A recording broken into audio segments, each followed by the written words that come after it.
Hey everyone, I'm trying to go live, but my internet does not want to cooperate, so I'm making a video and I will upload this to share. I just have a couple of minutes and I wanted to hop on to talk about intuition as it relates to learning how to trust yourself and learning how to see the truth. I see a lot of people go into intuitive development and really, all of these different processes that we have available to us to connect with our inner truth and strengthen that connection to our inner truth. And, I think that's a beautiful process no matter where it takes you. But I do see a common theme in terms of where people get stuck or they sort of stop on that journey rather than following through to fully being able to see the truth of what's going on around them. So what happens when we develop the intuition is the first kind of stage that we have to go through is to start recognizing how we receive messages and start trusting the messages that we receive. And this is sort of a very dualistic black and white stage because it's either I got a message and it was right or I got a message and it was wrong. It's a lot of the place where people end up, right? And so it becomes very important to receive a message that is right in order to build trust in the intuitive voice that's coming through. Now, a lot of people stay in that stage, right? And you see it kind of all over. It's like, I'm right. This is my sense of it. My sense is right. I'm stuck in that stage. Nothing wrong with it. It's still a great place to be and to expand and to grow. But where we can go further, if we're interested in going further, is to look at how do we get to this space of trusting ourselves so completely that the desire to know is no longer the most important part of the intuitive receiving, right? You get the message and it's like the ability to have the flexibility to go with what you feel versus being in this is it right or is it wrong state of being, and to trust whatever outcomes come. So sort of the next phase of intuitive growth as I see it is like we come out of this sort of black and white, my life is only supposed to be good, my soul came here to feel happy, I need all my messages to be as right as possible so that they all lead me to this infinite happiness and manifesting everything I desire and bliss, right? That's sort of this stage. Then we move into the next stage, and it's kind of a rude awakening for some people, but still necessary, because the next stage is to go into being able to trust yourself enough, to trust your soul's guidance enough to know that whatever comes through your intuition may lead you into some weird, funky places in your life, but that is what you're meant to experience. To be able to trust that it's not all going to look exactly as you feel it will look, and that this sort of right and wrong doesn't really apply anymore. It's kind of like the intuitive messages, at least, that you receive, they're no longer right or wrong. They're always right. And they can lead you anywhere, right? And then we learn how to trust ourselves. And this is a key piece to being able to actually open up to the truth of what's really going on. In Camp 1, when we get stuck there, it's very much like I require this specific outcome that I'm attached to in order to maintain my sense of self as an intuitive being, right? If it doesn't go that way, then something must be wrong with me, or something must be wrong with my intuition, or I didn't get the message right, or I've got more growth to do, more stuff to heal, whatever that is.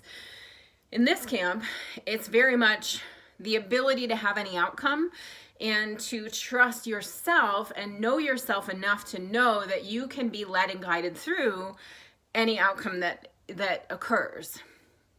And once we get into that state of being able to develop that ability to be good no matter what, right? To trust our intuition no matter what, to follow through any perceived challenging situations, difficult situations with the presence and the ability to ground in and keep going, knowing that it's leading somewhere greater eventually, right? I'm not discounting that it's hard in the moment because that's very real and we have to honor all the emotions and all the feelings and everything that happens along the way, but we're able to sort of see it through and not to collapse back in on ourselves as far as my intuition was wrong, something's wrong with me, I've got so much to heal, but really to be able to recognize that this is the path that my soul chose and now I'm on it and I can bring all of my power with me to show up for this moment, even though it's looking not how I really wanted it to to see where it's taking me, right? We gain access to this larger truth. The larger truth is that things are not black and white, and things are not always good and happy, and we don't always get the outcomes that we want. But, you know, the real intuitive development comes through to that second place when we are okay with that and have done the work to recognize that whatever shows up is going to be what shows up. Again, it can be hard, right? We all have those days and sometimes weeks and months where it's just hard. And what's showing up is not what we want on any level, and we don't want to do it. You know, I mean, that aspect of life doesn't stop happening.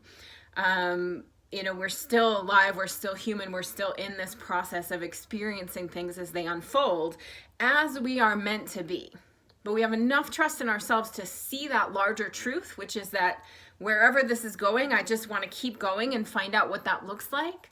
Not that we like arrive at any point where we're done, but we know that our strength, our growth, our expansive nature will automatically take us somewhere that's, you know, allows more of that expansiveness to be expressed, to be felt, to come through as we continue through the process.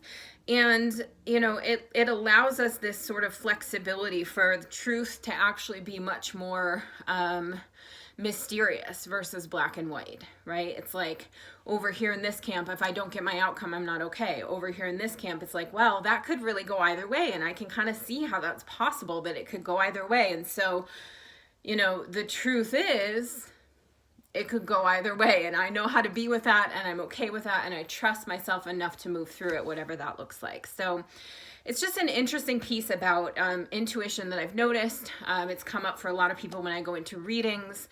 It's part of why I've come out of so many readings and moved a lot more into teaching people how to do this for themselves, because you know, I just want people to move into that space where it's like you have the flexibility to navigate whatever's going on.